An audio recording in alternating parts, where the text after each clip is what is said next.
Olá, estamos dando início agora a mais um Estude Processo Penal ao vivo. Tema extremamente polêmico, né, professor Fauzi? Com certeza. Um tema que o professor Fauzi já vem estudando há bastante tempo e, portanto, vai se preparando aí para a chuva, para a imersão que nós vamos ter, uma chuva de conhecimento e uma imersão também à profundidade, que é uma característica específica do professor Fauzi, quando ele traz um tema muito, de uma forma muito profunda e analisando os temas por todos os anos, não é isso, professor Fauzi? Vamos tentar, vamos tentar, porque é muito significativo esse momento que nós estamos passando e há, de fato, muita coisa para ser discutida e esclarecida, né? E eu já estou imaginando que o pessoal...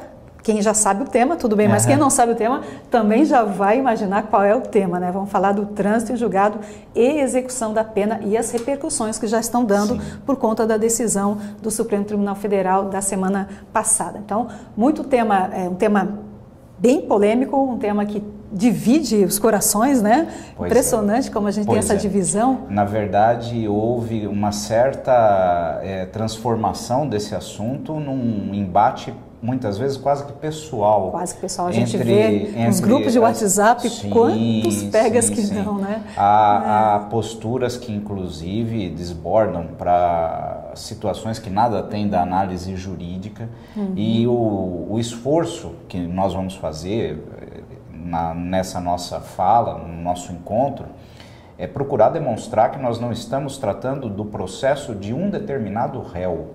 Nós estamos falando de uma estrutura jurídica que é aplicável ao ordenamento, ou pelo ordenamento, a todas as pessoas que se encontram em situação semelhante e que, portanto, não se trata aqui da defesa ou do ataque a quem quer que seja, nem a um sentenciado concreto, nem a juízes específicos de um caso concreto. Nós vamos falar de estrutura jurídica.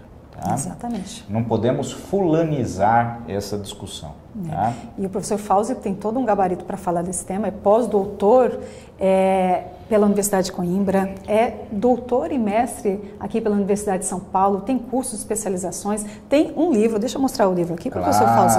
Além de tantos livros, né? Opa, esse aqui eu estou recebendo, presente para mim, olha só que coisa maravilhosa. Então nós temos aqui o Código de Processo Penal, esse é um dos livros do professor Fauzi, né? Na verdade tem muitos outros. Esse livro aqui é um primor, realmente super atualizado, né, trazendo as tendências todas da jurisprudência, né, e a forma como o professor Fauzi escreve e fala. Eu sempre falo isso, professor Fauzi, eu sempre vou dizer a mesma coisa. É impressionante a capacidade de comunicação, porque às vezes, né, um professor fala bem, mas não escreve de uma forma que a gente consiga entender também, né? E o professor Fauzi, ele junta essas duas qualidades, né, de uma forma muito impressionante. Então, esse aqui é meu. Esse é o seu. Porém, tem uma novidade para o pessoal? Temos. Nós vamos sortear um para alguma das pessoas que está acompanhando ao vivo, né, a nossa exposição. Isso, né? Então, se você, né, tem interesse no livro do professor Fauzi, então você se manifesta aí nos nossos comentários aqui pelo Facebook, né?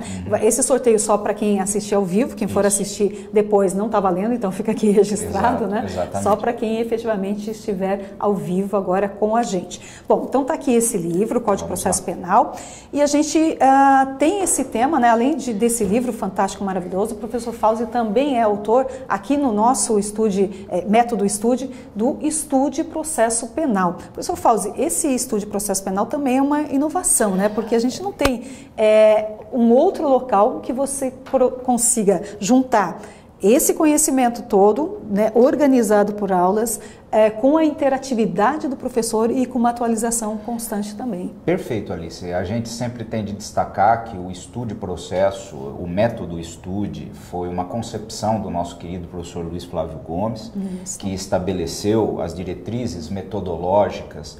E hoje nós temos dois cursos aí bombando, né, no nosso site, que é o seu, da Lei Maria da Penha, e o Estude Processo Penal. E de fato os diferenciais dos nossos, né, cursos são essa aproximação com a pessoa que está fazendo o curso, regularmente matriculado. Então nós temos vários canais de acesso E temos também os encontros que são exclusivos para as pessoas matriculadas, né?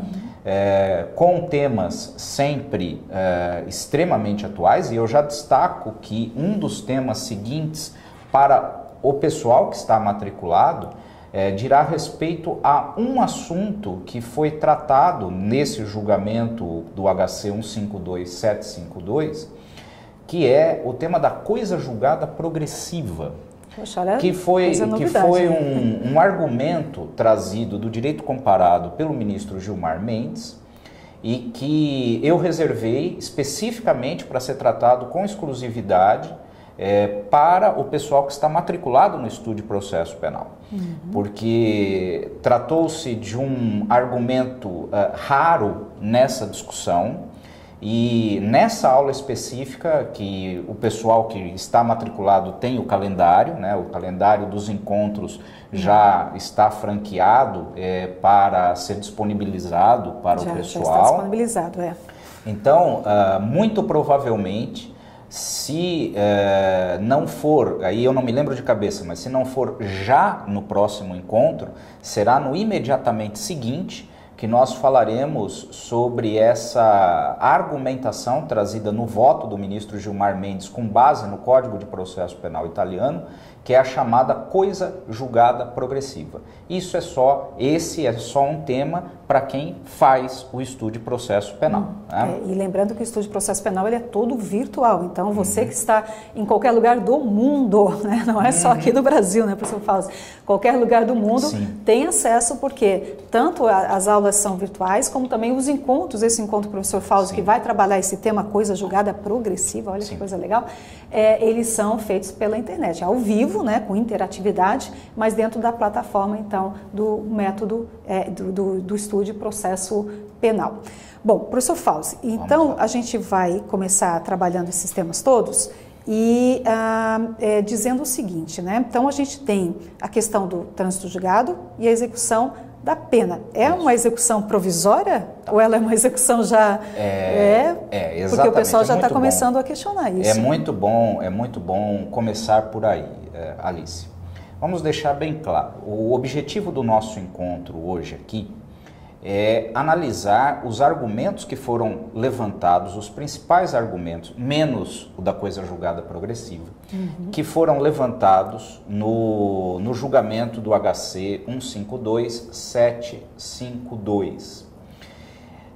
Por quê? A literalidade da Constituição Professor Fausto, só antes de continuar, claro. Deixa eu fazer um pedido para todo mundo, para compartilhar esse nosso vídeo. Você que conhece um amigo, que saiba, né, que esse amigo, poxa, esse tema, esse amigo também precisa estar por dentro, esse tema também um amigo gostaria de participar, gostaria de estar junto. Então, pedir para que você que está aqui com a gente agora, que faça isso, que já compartilhe, então, esse nosso vídeo, né, esse nosso ao vivo, para que outras pessoas possam participar. E enquanto o professor Fausto está falando, eu vou fazer isso, professor Fausto, eu já vou compartilhar aqui na minha rede. Vamos exatamente, lá. Mas então eu estou aqui compartilhando, mas o professor Fausto então já vai começando a trabalhar esse tema. Perfeito. Então, o objetivo do nosso encontro é analisar alguns dos principais argumentos levantados nos votos dos ministros do STF no julgamento do HC 152752.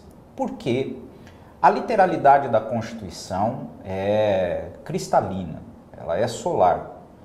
O sistema constitucional brasileiro impõe que a execução da pena tenha início somente após o trânsito em julgado da sentença penal condenatória. Isto significa o quê? Que ninguém pode ser preso antes? Obviamente que não. Esta prisão pode acontecer com fundamentos cautelares. Fundamentos cautelares que têm uma previsão legal estrita e expressa em lei. O que o Supremo fez neste contexto do HC 152752 foi modificar o conceito de trânsito em julgado e não exatamente deturpar a presunção de inocência. É que uma coisa está atrelada à outra. buscou modificar e neste HC conseguiu. Eu digo neste HC porque há uma série de outros questionamentos, inclusive há 2 ADCs sobre o assunto, que deveriam ter sido julgadas antes e não foram, por uma questão lógica, dado que abarcariam todas as pessoas processadas na mesma situação e não um caso concreto isolado. Neste caso concreto, o Supremo Tribunal Federal modifica o conceito de trânsito em julgado para cindir um trânsito em julgado sobre matérias de fato e um trânsito em julgado sobre matérias de direito. E nesta cisão faz com que, a partir do momento em que haja o esgotamento da discussão de fatos, já se pudesse executar antecipadamente uma pena. E, para tanto, o Supremo se valeu de 2 grandes argumentos básicos que nós vamos aqui tratar. O primeiro desses argumentos é um apoio, um alegado apoio na ordem internacional e no direito comparado. E aqui vale lembrar, professora Alice, que nas redes sociais, que claro, hoje tem uma importância significativa, dada a dimensão que as comunicações ganham, em redes sociais começou-se a propagandear uma ideia errada, profundamente equivocada, de que a estrutura constitucional brasileira ela é única no mundo. Não, ao contrário. Única no mundo é a ideia de uma execução de pena sem condenação definitiva. Porque todos os ordenamentos de direito comparado com fundamento democrático, nós não vamos aqui falar de ditaduras ou estado de exceção, porque tudo isso não tem sentido nessas condições políticas. Mas nos países de ordem democrática, ninguém faz execução de pena de forma antecipada. Há a prisão cautelar, que deve durar menos do que a pena principal, porque senão ela se transforma numa pena de direito material, e é isso que eu me refiro em pena principal, é a pena do direito material. E é isso que nós não conseguimos cumprir. Nós vamos mostrar aqui, ao final de tudo isso, eu vou mostrar poderia mostrar dezenas, eu vou mostrar um caso concreto dessa distorção, de um cotidiano forense. Então, entendendo que temos a previsão da pena máxima, né? Vamos imaginar a pena máxima, e a prisão preventiva não poderia durar mais do que esse período. Na verdade, professora Alice, é até um pouco mais exigente do que isto, porque nós não podemos cogitar de uma prisão cautelar que demore a extensão da pena máxima prevista em abstrato no tipo penal. Nós devemos levar em consideração efetivamente aquilo que é a possível pena aplicada no caso concreto. Caso contrário, nós chegamos a distorções de uma pessoa, e isso acontece cotidianamente, de uma pessoa ficar presa cautelarmente. E o CNJ tem dados maravilhosos estatísticos a esse respeito. A média da prisão cautelar em alguns estados do Brasil, em um estado do Brasil, é superior a 900 dias. Poxa vida. Isto está, quem for ao site do STJ encontra essas estatísticas. Nós temos, na média da prisão cautelar brasileira, um número que é sempre próximo ou superior a 180 dias, e muitas vezes essas pessoas são condenadas a penas não privativas de liberdade. Sim, era essa outra observação. Não necessariamente elas vão ser condenadas a pena de prisão, né? Então, eu gostaria de passar na tela para vocês 2 bases legais de direito internacional público, a Convenção Americana de Direitos do Homem, que vai dizer no seu artigo 8º que toda pessoa acusada de um delito tem direito a que se presuma inocência enquanto não for legalmente comprovada sua culpa. E a Convenção Europeia de Direitos do Homem preconiza que qualquer pessoa acusada de uma infração, aí a redação é do português de Portugal, presume-se inocente enquanto a sua culpabilidade não tiver sido legalmente provada. Nenhum desses documentos, e pode voltar aqui para mim, nenhum desses documentos define o que é trânsito em julgado. Isto é deixado para as legislações de cada país integrante desses contextos, ou o contexto europeu, a Convenção Europeia, ou o contexto americano, a OEA, a Convenção Interamericana de Direitos do Homem. Essas convenções, e elas não devem e não podem realmente entrar em como um país vai definir o que é o momento do trânsito em julgado.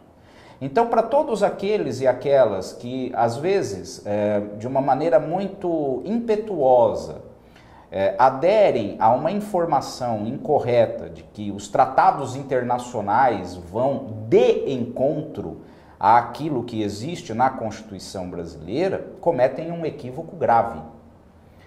Mas, além disso, no direito comparado, nós temos, e aí vamos mais uma vez à tela, nós podemos dar dois exemplos claros de situações idênticas à estrutura brasileira.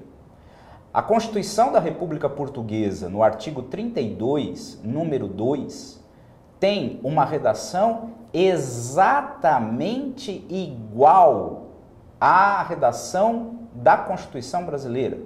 Todo o arguido nesse caso faz às vezes da nossa linguagem de pessoa acusada, se presume inocente até o trânsito em julgado da sentença de condenação, devendo ser julgado no mais curto prazo compatível com as garantias de defesa.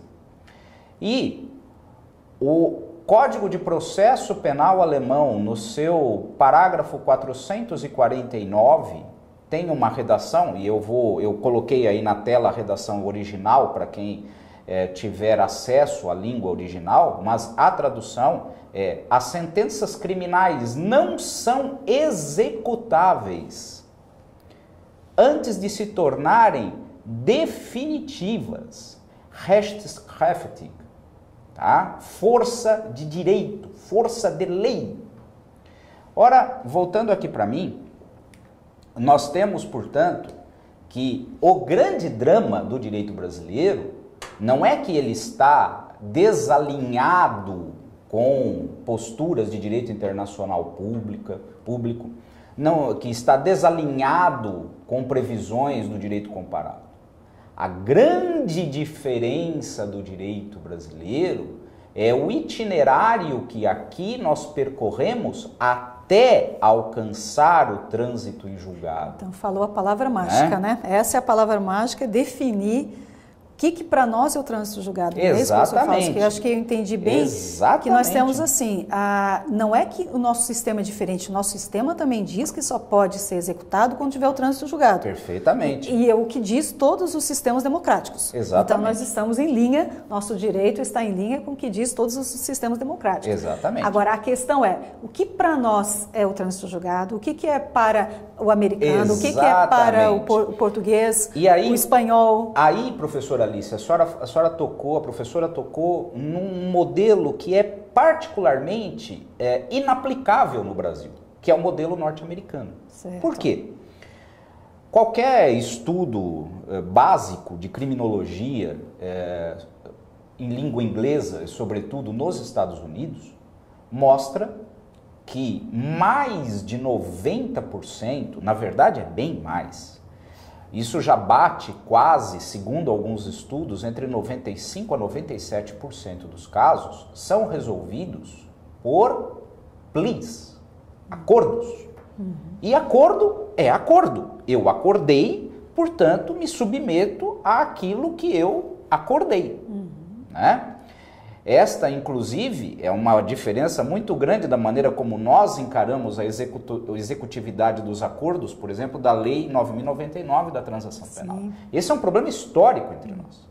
Mas o modelo norte-americano, ele, em primeiro lugar, ele não pode ser usado como um parâmetro irrestrito para o nosso caso, pela característica das negociações e imposição de penas por acordos, né? E porque a faixa residual se dá em julgamentos pelo júri, no mais das vezes, salvo extremas e localizadas exceções.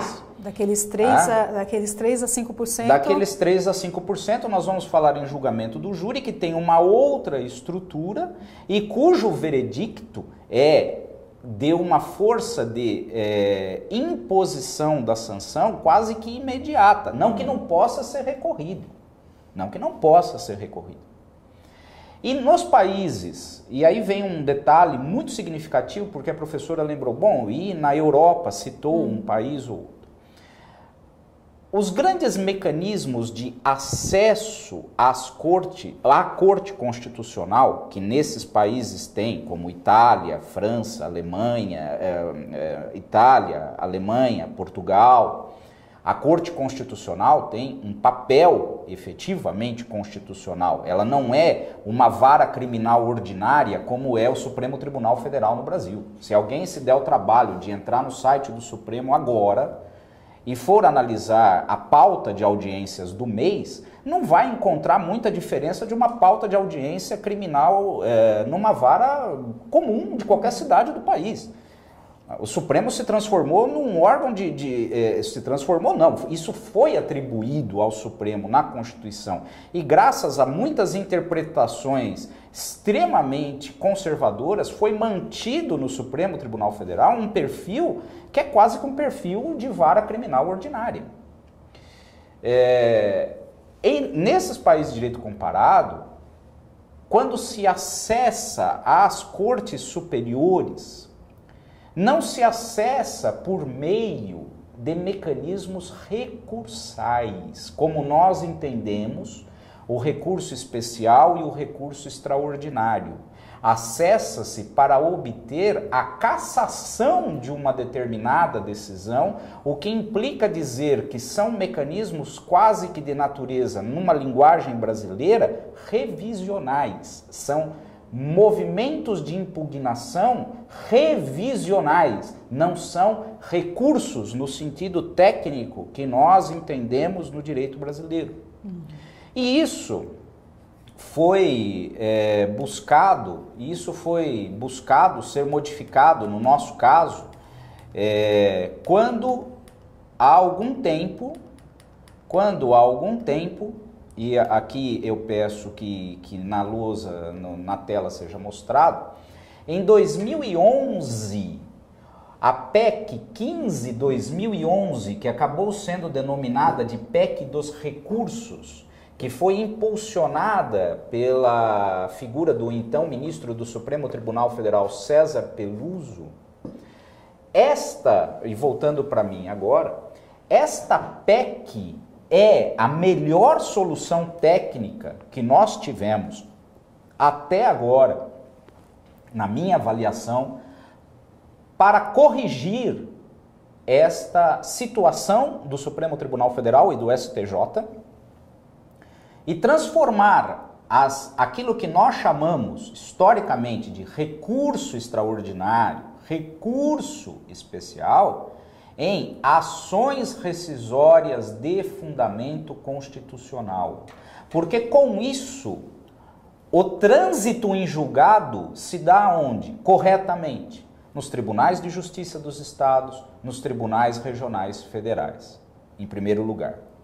Em segundo lugar, não se ofende a cláusula pétrea, que é correta, do artigo 5º, dizendo que só vamos considerar culpado após o trânsito em julgado. Esse é um tema importante, professor. Claro, até porque agora pegamos a Constituição, né? É lógico, claro. Até porque, professora Alice, nós já tivemos, assim, alguns movimentos de propostas de PEC para mudar o artigo 5º, esquecendo-se muitas vezes que o artigo 5º é um bloco de direitos fundamentais cujo retrocesso é inadmissível.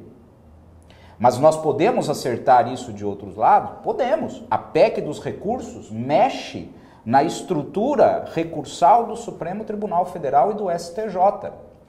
E mais, professora Alice, quando nós discutimos este assunto, nós também precisamos entender um outro dado que é muito pouco discutido, que os regimentos internos de tribunais possibilitam uma série de impugnações internas na tramitação de recursos, como o recurso de apelação, como o recurso de agravo na execução penal, como o recurso em sentido estrito. Impugnações essas que só existem, e aí é uma contribuição para tentar adensar o debate com outros argumentos. Esses recursos, o embargo de declaração, do embargo de declaração, do embargo de declaração, no agravo de regimental... Ninguém entende isso, né? Não, isso é incompreensível. Muitas vezes é incompreensível para quem é da área. Agora, por que isso existe? A questão é essa. Porque eu tenho um excesso de garantia de direito de defesa? Não. Não prioritariamente. Isto existe porque nós não conseguimos incorporar no direito brasileiro a oralidade como um método essencial ao processo penal. Nem em primeiro grau e muito menos em segundo grau. E entendam, você que está aí e quer compreender a extensão desta crítica, lá no Estude Processo Penal, capítulo 1º, nós vamos a oralidade como método indispensável do processo penal no Estado de Direito. E oralidade não é oratória. Oralidade não é verbalizar peças escritas. Isto é completamente diferente de oralidade. A oralidade pressupõe a construção de um caso pelo método oral em primeiro grau e nada impede que assim fosse também em segundo grau. Quando você tem um julgamento efetivamente oral, não um julgamento cênico com oralidade, não se trata de uma representação cênica da oralidade e da verbalização de leitura de peças que foram apresentadas por escrito. A decisão precisa ser oral e, em sendo oral, ela é impugnável no momento ou ela preclui. Agora, é lógico que isso, professora Alice, só tem efetiva consolidação quando nós pensamos numa reforma estrutural do processo penal. E aquela que nós estamos vivendo hoje, que é do PLS 156 de 2009, que amanhã será votado na Câmara dos Deputados, pela informação que eu tenho, temos que ficar de olho, né? Será, na verdade, apresentado o relatório do deputado João Campos amanhã, pela informação que eu recebi. Não fui checar, então não vou assinar embaixo, mas a informação que eu recebi é essa. O que acontece é que nós continuamos distantes disso. E essa PEC 15/2011, ela foi modificada no processo legislativo, ela perdeu a sua essência, porém, há uma informação que nos deixa todos perplexos, quem se der ao trabalho de ir ao site do Senado para verificar. Esta PEC está na mesa para votação desde 2015. Tá? Desde 2015, nós temos esta PEC na mesa do Senado, aguardando uma decisão a respeito. E é esta PEC que nos traria, na sua redação original, a solução técnica para aquilo que seria, aquilo que é, né, o cerne efetivo dessa discussão. Então, esse é um primeiro bloco de argumentos usado no julgamento do Supremo Tribunal Federal na semana anterior, e a ele se soma um outro, obrigado professor, aí a ele se soma, aliás aqui está o último estado de andamento da matéria, em 19/1/2015, encontra-se esta PEC pronta para deliberação no plenário. 2015, então vamos fazer a conta, 2016, 17, 18. Quase 3 anos e meio. Exatamente, quase 3 anos e meio. Uma PEC, claro que é um tema importante, é um tema Sim. complexo e tal, mas é um tema que está sendo colocado para nós desde a Constituição Federal, que já se começa a discutir essa questão da execução da pena. Claro. E em 2016 nós tivemos uma decisão importante em relação a isso, né? Sim. Agora essa decisão foi revista, ou seja, é um tema que já está nos livros do professor Fauzi, com certeza, desde a primeira edição. Desde a primeira edição. Porque, de fato, professora Alice, uma das grandes e significativas mudanças com a reconstitucionalização do país e depois com a entrada em vigor entre nós da Convenção Americana de Direitos Humanos, foi a obrigatoriedade de entender que qualquer prisão anterior à condenação definitiva, ela só pode ter natureza cautelar. E ela é regida pela instrumentalidade cautelar, pelas regras cautelares e pela finalidade cautelar. Sim, mas aí de novo a gente volta, para quem está chegando agora e pegou o tema aqui andando, a grande discussão que a gente está fazendo é saber exatamente quando que é o trânsito julgado. Então já está decidido que somente após o trânsito julgado poderia haver a execução dessa pena. Seja a execução de uma pena privativa de liberdade, uma restritiva de direito, a pena de multa, porque é um tema que agora qualquer que seja ela. Então a questão toda é saber quando é que está acontecendo esse trânsito julgado. Né? Então, para o pessoal que está chegando agora, deixa eu falar também, professor Fauzi, de novo vou pegar aqui o livro, que já tem muita gente aqui que está dizendo eu quero o livro, eu quero o livro. Mas quem está chegando agora nem sabe que livro é esse, olha, nem tem ideia que exatamente esse livro fantástico, o Código de Processo Penal, estaremos sorteando para todos aqueles que participarem, seja dizendo eu quero o livro, seja dizendo oi, seja dizendo, fazendo uma pergunta, quer dizer, qualquer manifestação, porque a gente precisa identificar essa pessoa, né? Então, se você fizer um comentário, pronto, a gente já sabe que você existe. E aí, automaticamente, você já está concorrendo aqui a este livro. Ao final da nossa ao vivo, a gente vai anunciar quem será, então, o nosso felizardo do dia, né? Porque olha que livro fantástico. Não é só porque ele é grande, não. É pela quantidade, é pela qualidade. Mais de 3 mil julgados trabalhados, aí, contextualizados. Não é uma mera compilação de jurisprudência, é uma análise crítica dos precedentes. Muito legal. Deixa eu só anunciar aqui, então, professor Fauzi, quem já está aqui com a gente. Opa, vamos lá. Porque nós já temos muita gente aqui participando. Que bom. Então, nós vamos encontrar aqui o pessoal dizendo, né? Todo mundo colocando eu quero livro, eu quero livro, eu quero livro. E aí nós temos, então, pois não.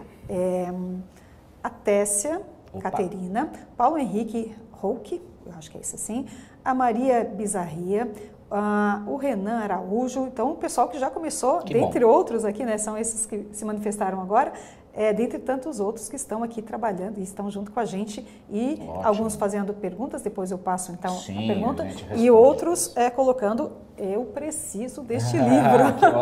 Quero dizer que este aqui que está na minha mão, vou dizer para vocês, esse que está na minha mão já é meu, né? Depois eu vou pegar o autógrafo aqui para o professor Fauzi, mas teremos mais uma pessoa que vai também ser sorteada, né? Que vai ser felizada hoje, a gente vai apresentar o nome no final então do nosso ao vivo. Professor Fauzi, então entendemos que a questão toda é do trânsito julgado. Tem um tema que eu acho que é muito importante do que foi falado até agora, só para a gente fazer uma recapitulação para quem está chegando. Nós temos, então, uma coisa importantíssima, porque se fala muito dessa questão do direito de defesa, né, da ampliação do direito de defesa. Aqui no Brasil se pode recorrer à vontade, se pode...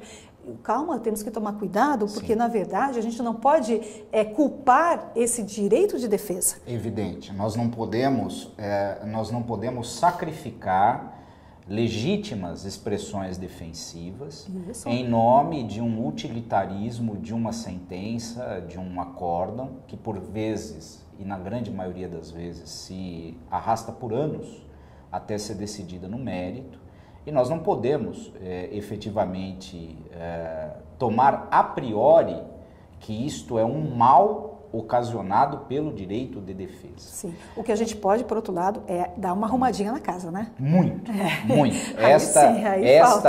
Aí a professora foi extremamente feliz na imagem, porque, na verdade, o que nós temos é uma grande desorganização de um sistema recursal, professora Alice, que foi concebido entre os anos 20 e 30 do século passado. Vida, vamos pensar que alguma coisa já mudou nesse período. E aí, professora, vem até uma cereja no bolo de uma afirmação que eu vou fazer já já. Nós, nas reformas fragmentadas do processo penal, nós nunca reformamos o Código globalmente. Essa foi uma das grandes... E de que ano que é o nosso código? 42. Olha só, 42. Uma das grandes bandeiras da minha vida pessoal, acadêmica, é a necessidade de uma reforma global do código. O sistema recursal, ele é basicamente, estruturalmente, o mesmo. Há, inclusive, professora Alice, uma previsão absolutamente estapafúrdia no código. Salvo engano, me perdoem, eu tenho às vezes um lapso com relação ao número de artigos, mas é o artigo 600 do Código de Processo Penal, que possibilita que as razões recursais sejam apresentadas no tribunal. Então, se interpõe o recurso em primeiro grau, processa-se um recurso sem as razões, o recurso sobe ao tribunal, o interessado, o impugnante, apresenta suas razões, o recurso volta para a origem, porque a Procuradoria de Justiça não contrarrazoa, quem tem que contrarrazoar é o MP de primeiro grau, para que depois ele volte ao tribunal. Aí é complicado. Isto surge no processo penal, professora Alice? Não, e isto está no estudo de processo penal. Foi uma das pesquisas feitas, hoje o acesso à documentação é melhor. O estudo de processo penal, no seu texto escrito, mostra que esta modificação é posterior ao Código, é da década de 50. Por quê? Sob a justificativa de que na cidade grande, na capital, é que haveria um profissional com melhor condição de acompanhar a tramitação recursal.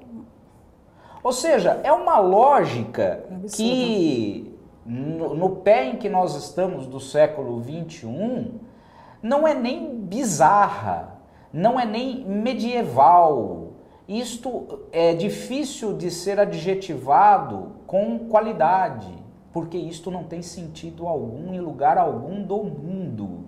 Esta sim é uma jabuticaba podre brasileira, não o artigo 5º da Constituição. Ora, então a professora foi muito feliz quando pontuou que antes de nós fazermos qualquer coisa com o texto constitucional, nós temos que arrumar a casa e arrumar bem arrumado. No entanto, eu não vou entrar aqui nas questões de populismo decisório, não vou caminhar por esse assunto porque escapa ao perfil do estudo de processo penal, que é de uma abordagem técnica. Tem um marco político, mas é uma abordagem técnica. O marco político é a defesa do Estado de Direito a partir da Constituição e da Convenção Americana de Direitos Humanos.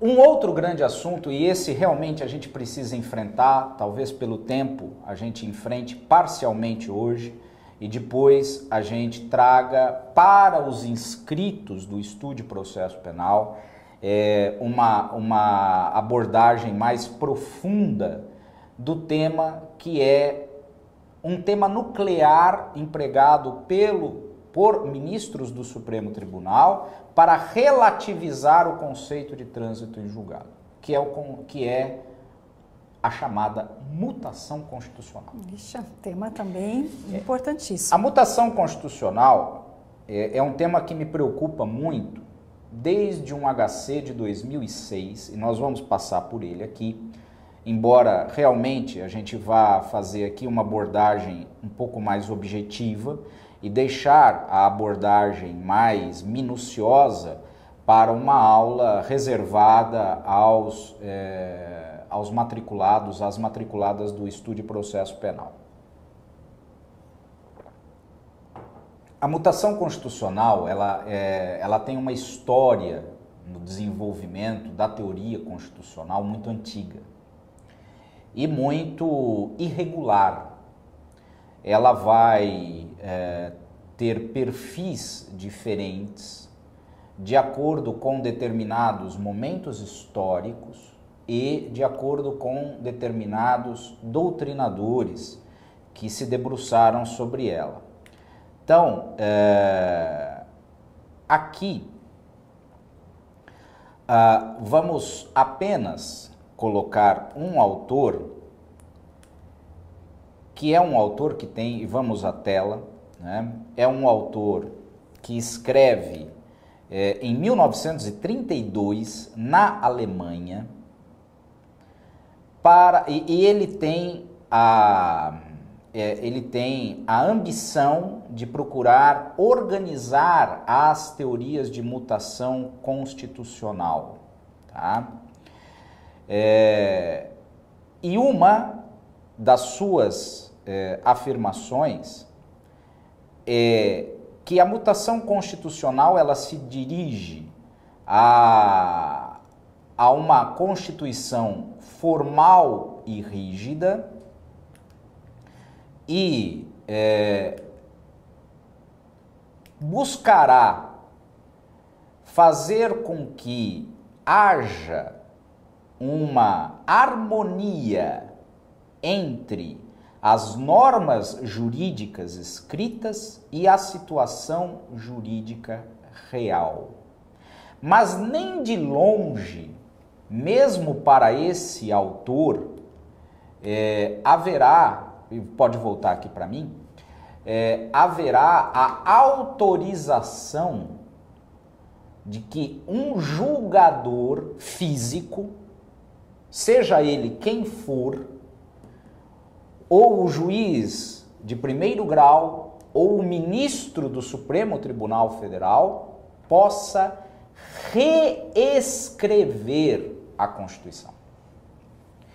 E aí, esses limites daquilo que é empregável em sede de mutação constitucional, eles se condensam, eles se cristalizam, sobretudo no pós-Segunda Guerra Mundial. E eu pego aqui um autor contemporâneo brasileiro, né, que eu vou citá-lo e depois eu vou citar um grande autor português, que é o Nelson Neri, quando vai dizer que a mutação constitucional é um processo de interpretação natural da Constituição, de modo que não pode ser construída de maneira forçada. Há de ser um processo de mudança de paradigma e não o fundamento que se pretende utilizar para modificar a Constituição. Segundo, porque o limite da mutação constitucional é o próprio texto da Constituição. E a palavra de Canotilho é precisa para aquilo que nós vivemos nesse momento. Trata-se de uma revisão informal do compromisso político formalmente plasmado na Constituição, sem alteração do texto constitucional. Em termos incisivos, muda o sentido sem mudar o texto. E aí vamos, voltando aqui para mim, vamos então colocar duas coisas. Primeiro, que a mutação enquanto hermenêutica, ela não é um ato de ruptura, é um ato que vem num movimento natural de alteração do texto constitucional, da interpretação do texto. E um exemplo claro disso aqui no Brasil, tratado numa obra extremamente importante, que é uma tese de doutorado, que está citada na bibliografia, que ficará disponível para o pessoal do Estúdio Processo Penal, porque esse material fica como exclusivo para o pessoal do Estúdio Processo Penal. É a questão do reconhecimento das relações homoafetivas. Sim, muito interessante esse tema, né? Sim, por quê? Porque, na verdade... divisor de águas aqui. Exatamente, porque não se trata ali de romper o texto constitucional, mas reconhecer uma mudança social no sentido daquilo que se compreendia há 50 anos atrás, há 100 anos atrás, como um relacionamento afetivo, para incluir a possibilidade do relacionamento homoafetivo. Isto é uma coisa. Outra coisa é virar e falar: vou reescrever o texto constitucional para dizer que eu posso executar pena antes de trânsito em julgado. Agora, e nós já vamos caminhando, eu sei que nós temos uma questão de horário e tudo mais, e como eu disse, a gente tem o objetivo de aprofundar estas discussões nas aulas reservadas com o pessoal matriculado no Estúdio Processo Penal. Nós temos um precedente extremamente significativo onde a mutação constitucional se encaminhava para aquilo que ela acabou sendo reconhecida no julgamento atual, que é a reclamação 4335 do Acre, uma reclamação aforada pela Defensoria Pública do Acre, que vem na sequência do HC 82959 de 2006, que reconheceu a progressão de regime nos crimes hediondos. Aconteceu que aquele HC, e isso precisa ser contextualizado, aquele HC era o HC do pastor Oséias. E era o HC dele, pastor Oséias.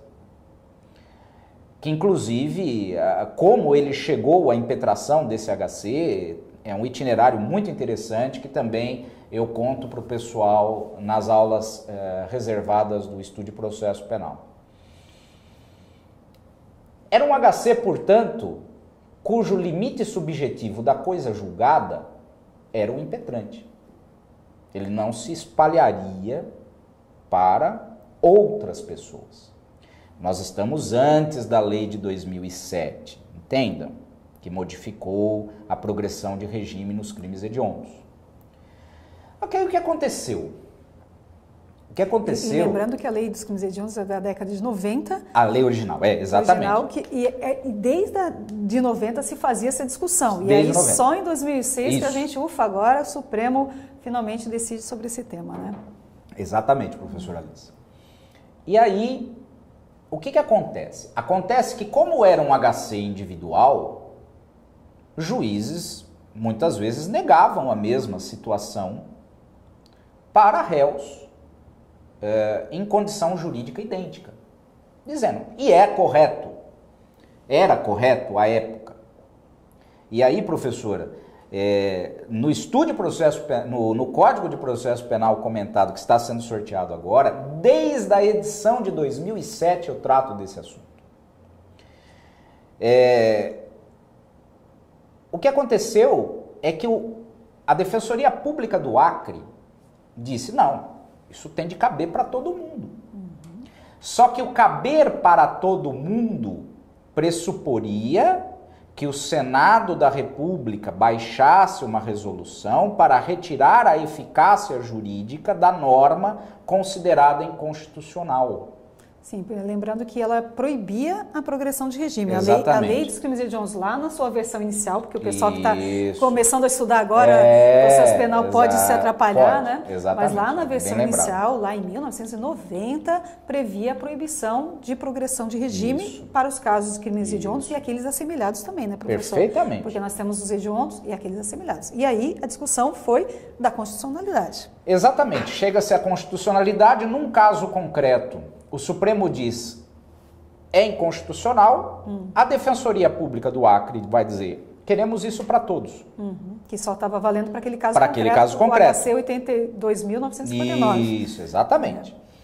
E aí, o que acontece? Para que valesse para todo mundo, haveria de ser expedido um ofício ao Senado Federal para que o Senado baixasse uma resolução retirando a eficácia da norma que foi considerada inconstitucional pelo Supremo. E o Senado disse, não, nós não vamos baixar, nós vamos fazer outra lei, que acabou sendo a lei de 2007. Certo. Mas no âmbito dessa reclamação, o ministro Gilmar Mendes e o ministro Eros Grau acabaram, então, dizendo o seguinte: nós não precisamos da resolução do Senado. Isso é uma norma em desuso e isso não é correto. Não era correto à época. Continua não sendo correto hoje. Isso é uma norma em desuso. O Senado da República está aqui apenas para dar publicidade àquilo que nós queremos. E Eros Grau, que já não é mais ministro do Supremo há muitos anos, mas ladeado por Gilmar Mendes, que está aí, diziam, nós podemos, por via da mutação constitucional, reescrever a Constituição. O voto do ministro Eros Grau era textual nesse sentido. A reclamação acabou perdendo o seu objeto, porque depois veio a lei de 2007. Certo. Então, a corte em si não se manifestou integralmente pelo mérito, no mérito, não pelo mérito, no mérito. Ficaram esses dois votos e a ideia de que mutação constitucional para nós, pelo menos para aqueles ministros e para vários outros que aí estão hoje, é um cheque em branco para que magistrados da Suprema Corte reescrevam o texto constitucional. Isso não existe em lugar nenhum do mundo. Bom, aí isso é uma coisa só do Brasil, então. E aí sim. Essa genuinidade de interpretação, depois do julgamento que serve aqui de base de análise, eu conversei com vários professores europeus e particularmente com alguns portugueses, porque a nossa história constitucional, ela deve muito à literatura portuguesa e à experiência política portuguesa. E os 4 ou 5 que eu ouvi foram absolutamente unânimes e estupefatos para dizer que em Portugal, nem no momento de mais aguda crise sociopolítica e econômica, se pensou que juízes da Suprema Corte pudessem reescrever o texto constitucional. E agora, professora Alice, então, para o pessoal do Estude Processo Penal, nós vamos ter uma verticalização de análise, porque tem muito mais argumento na mutação constitucional, é um tema muito mais complexo. Eu fiz aqui um extrato para chamar a atenção do pessoal que está nos acompanhando ao vivo, mas é no Estude Processo Penal que a gente vai verticalizar e, inclusive, referir explicitamente a toda a bibliografia empregada, porque nós temos uma tese de doutorado de 2012 na Federal de Minas Gerais, extremamente rica nesta análise e que merece ser conhecida e debatida. Mas eu quero encerrar com um caso concreto. Eu disse que mencionaria um caso concreto ao final de execução provisória da pena. E aqui eu vou mencionar um caso concreto em que o recurso não era da defesa. O recurso era do Ministério Público. O recurso de caráter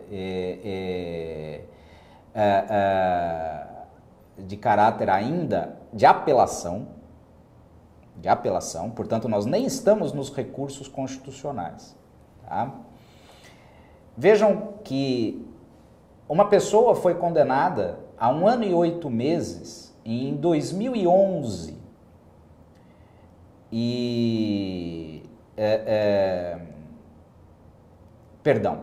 ela cumpriu a pena de 1 ano e 8 meses em 2011.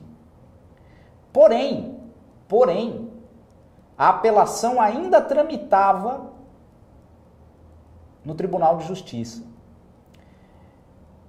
Acontece que, e pode voltar aqui para mim, por favor?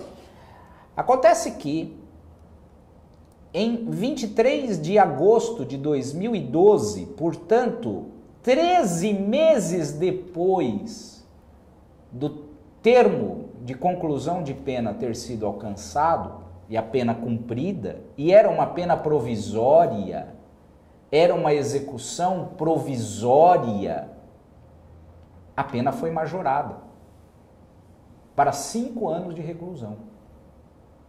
Aí ao cartório só resta informar. E claro, a pessoa está solta, ela cumpriu a pena.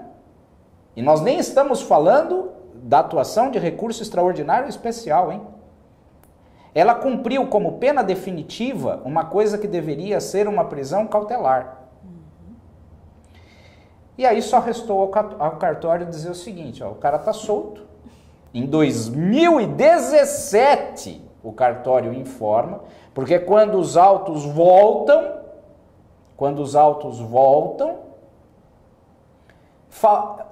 vem a comunicação do cartório ao juízo dizendo, ó, precisa prender o cara de novo. Ele tem mais 3 anos e 4 meses para cumprir. Essa é uma das distorções quando se fala em execução provisória. Porque normalmente esse discurso vem a público para falar da impunidade do sistema, que o sujeito ganha prescrição e etc. e tal. Aqui tem uma pena mal executada, amparada na liturgia da execução provisória da pena. Entendida como medida cautelar, essa prisão imporia ao órgão julgador que julgasse o mérito o mais rápido possível, para possibilitar o quê? Que houvesse, aí sim, a execução definitiva da pena. Esse, portanto, professor Alice, era o tema de hoje, era o nosso recado, os tópicos principais. Lembrando sempre que o estudo de processo penal tem um aprofundamento, uma verticalização muito maior em cada um desses assuntos. Sim. E que as aulas reservadas aos matriculados servem de uma imersão ainda maior em cada um desses temas. Muito legal. E quem quiser conhecer um pouquinho do método Estude, pode entrar lá, é exatamente assim, ó, estudeprocessopenal.com.br. Já vai ter todas as informações, as temáticas, como que funciona, né? Todas as informações sobre o estudo penal, estudo processo penal, lembrando que, na verdade, ele tem uma duração de 6 meses. Então, a pessoa entra na plataforma, né, professor Fauzi, e fica lá fazendo por 6 meses, ela tem direito a fazer sem problema nenhum. Eu já tenho aqui o nome do nosso sorteado, mas ainda dá tempo, se você ainda tem interesse, né, dizendo que esse aqui é meu, mas se você tem esse aqui é o meu, mas tem interesse efetivamente no livro do professor Fauzi, quiser ir ver como é que está a sua sorte, né? Testar a sorte hoje, coloca lá nos comentários, né? Gostaria do livro, faça uma pergunta ou se manifeste de qualquer forma. Sim. E a gente vai conseguir então trabalhar esse tema. A gente tem uma pergunta aqui, professor Fauzi. Vamos lá. É uma pergunta bem técnica aqui, vamos ver se a gente consegue responder aqui ou se o professor Fauzi depois responderia com mais tranquilidade, né? Tentaremos. Agora, o que acontece é exatamente esse tema da mutação constitucional, é um tema muito delicado, extremamente delicado. Veja, professor, se está conseguindo abrir aqui, porque neste momento exatamente foi o momento que a minha internet caiu. Mas de qualquer forma eu tenho uma pergunta do nosso amigo. Tá, estamos no método Estude, não é isso? Mas de qualquer forma eu tenho uma pergunta aqui, então já vou pegar a pergunta e a gente já faz essa pergunta do nosso colega. Então, pois não. O Lucas Sada Sadar, talvez. Ah, o Lucas é um grande seguidor nosso. O Lucas é uma pessoa com quem eu tenho uma interlocução muito grande em vários assuntos pela internet e tal. Que legal. Muito bom. Ele está aqui com a gente e ele faz uma pergunta. Ele quer saber o seguinte: professor, o que o senhor acha do pedido liminar feito pelo PEN nas ADCs 43 e 44? Deve ser deferido ou não faz sentido julgá-lo se os processos já se encontram prontos para análise de mérito? Então, Lucas, obrigado mais uma vez por acompanhar aqui as discussões do método Estude. Digo para você o seguinte: tem que julgar o mérito. Não vamos aguardar mais julgamentos parciais, tá?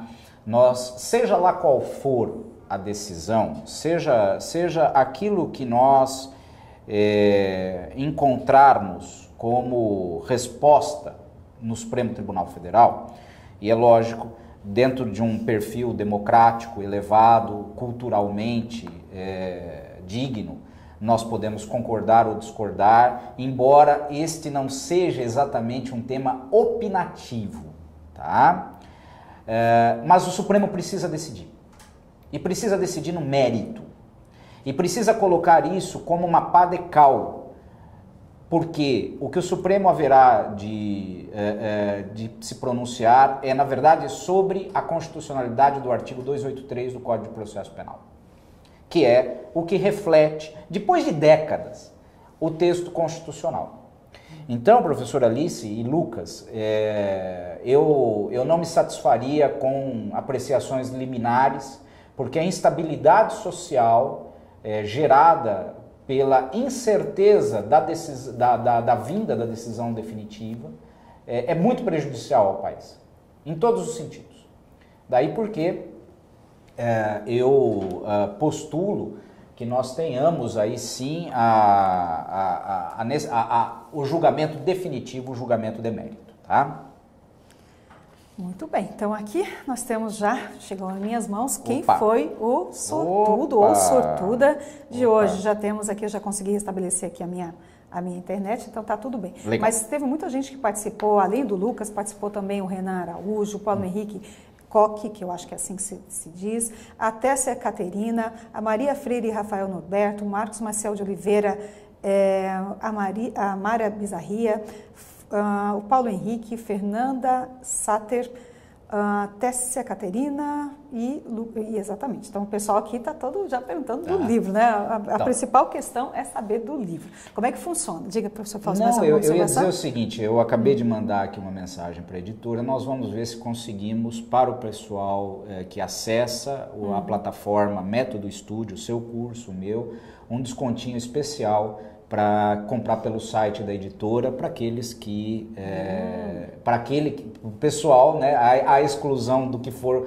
sorteado ou sorteada, possa ter um acesso mais fácil à obra. Então, nós temos uma coisa, então aqui o professor Fausto está se comprometendo, né, puxar lá pela editora um desconto para quem for matriculado no Estude Processo Penal. Exatamente. Então, para conhecer o Estude Processo Penal, como eu dizer para vocês, www.estudeprocessopenal.com.br, e aí você vai conhecer todos os detalhes do curso, mas já vou dizendo então que você entra na plataforma, ele é todo virtual, ele tem 6 meses, ele é sempre atualizado, sempre quando sai alguma coisa nova, o professor Fausto chama todos os alunos, né, vamos discutir o que está acontecendo de novo aqui, e também ele tem vídeos e textos, né, então é um curso bem completo, bem profundo, né, com informação para quem quer assim, quero saber tudo de processo penal, quero saber muito de processo penal, tá lá essa indicação aqui do curso do professor Fausto. Bom, professor Fausto, só temos então para agradecer essa sua presença aqui mais uma vez no Estude, no Método Estude. Tenho para dizer também que eu já vou anunciar esse nosso sorteado, mas que a gente ainda vai fazer outros encontros aqui, sempre quando tem um tema, né? E se você que está assistindo a gente quer também sugerir algum tema para ser discutido nesse nosso Estude de Processo Penal ao vivo, mande através dos comentários aqui nesse nosso vídeo e você, eventualmente, a gente encaminha então o professor Fausto para que eventualmente seja trazido temas também conforme a demanda, né? Conforme o pessoal esteja aí necessitando e querendo. E a gente então Sempre, esse é o nosso sistema, a gente faz um convite lá pelo Facebook, mas fique sempre atentos aqui ao nosso Face Método Estúdio para saber então os próximos ao vivo, quando que serão, mas com certeza estaremos aqui em outras oportunidades. Em relação então aqui ao nosso sorteado, o nosso sistema aqui trouxe já a informação de que nós temos como sorteado o Paulo Henrique. Qual que será que é? Eu acho que é, né? Porque como eu sou Alice Bianchini com CH, eu estou aqui botando Coach também, ou Coach. Então, mas é o Paulo Henrique Coach, ou Coach, que foi o nosso sorteado. Como é que funciona o Paulo Henrique? Então, o Paulo Henrique deve mandar pelo inbox lá do Estúdio Método, do Facebook Estúdio Método Estúdio. Então, inbox do Facebook Método Estúdio, você manda a sua informação relativa ao seu endereço, pedindo então encarecidamente que eu coloque o CEP também para não dar trabalho aqui para a nossa produção, né? Então você manda o seu endereço com o CEP para onde que você quer receber o livro, professor. Isso. Esse aqui não é, né, professor Fausto? Esse aqui é o meu, não é este aqui, mas um igualzinho a este. E o professor Fausto então encaminha, né, a editora encaminha para o nosso querido Paulo Henrique. Parabenizando aí, dia de sorte, então uma terça-feira, dia 17 de abril, dia de sorte aqui para o Paulo Henrique. Parabéns. Então, também agradecemos a todos que estiveram presentes. Alguma fala final, professor? Só agradecer a todo mundo que assistiu a gente, que está repercutindo as discussões, está replicando as ideias, está debatendo. Agradecer a você pela brilhante ancoragem e alegria de te reencontrar aqui. Tá certo. Então, boa semana para todos e nos vemos aí em outra oportunidade. E não deixe de dar uma olhadinha lá, né, tudo que tem no Método Estude Processo Penal. Então, estudeprocessopenal.com.br, você vai conhecer lá o maravilhoso curso do professor Fausto, tá bom? Até uma próxima oportunidade.